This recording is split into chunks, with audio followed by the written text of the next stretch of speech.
مسلمان تو اس کی محنت ساری جنت کے لیے ہوتی ہے، وہ تو دنیا کو سوچتا ہی نہیں. کیا دنیا کو سوچنا؟ کل صبح قبرستان میں ہو، کل صبح جو شخص کل صبح قبرستان پہنچنے والا ہو، آج کی رات میں کتنے لوگ ایسے ہیں جو کل صبح قبرستان میں ہوں گے. کیا سوچنا ہے اس زندگی کے لیے؟ اس زندگی کی کیا خوشی ہے؟ یہ کیا خوشی ہے؟ یہ عارضی کام کیا ہے؟ یہ مسافر خانہ ہے، مسافر خانہ ہے. یہاں سے سفر کرنا ہے، جانا ہے، آگے جانا ہے، جس جگہ جانا ہے. ایک اللہ والے تھے، کوئی ان کے گھر گیا، ان کے گھر سامان سے خالی، کچھ نہیں تھا. جیسے اللہ کے رسول صلی اللہ علیہ وسلم کا گھر خالی تھا، حضرت عمر رضی اللہ عنہ گئے تو رونے لگے کہ رسول اللہ آپ کے پاس تو کچھ بھی نہیں، اور قیصر و کسریٰ کے پاس کیا کچھ ہے؟ اور ان کے لیے دنیا ہے، ہمارے لیے آخرت ہے.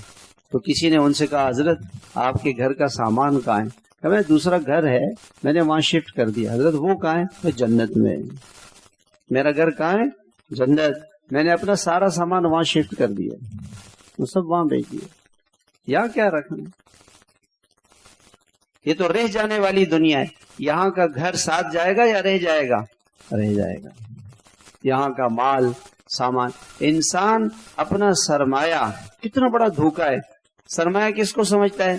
مال، دولت، جائیداد، عزت، شہرت، عہدہ، منصب، یہ اس کو، یہ نہیں ہے. تو کل مٹی ہو جانے والا ہے. اس گھر سے جنازہ نکلے گا، اس دکان میں کبھی واپسی نہیں ہوگی، اس دنیا کی بادشاہت میں کبھی آپ کی واپسی نہیں ہوگی. جانا آخرت میں ہے، وہ اصل جگہ ہے.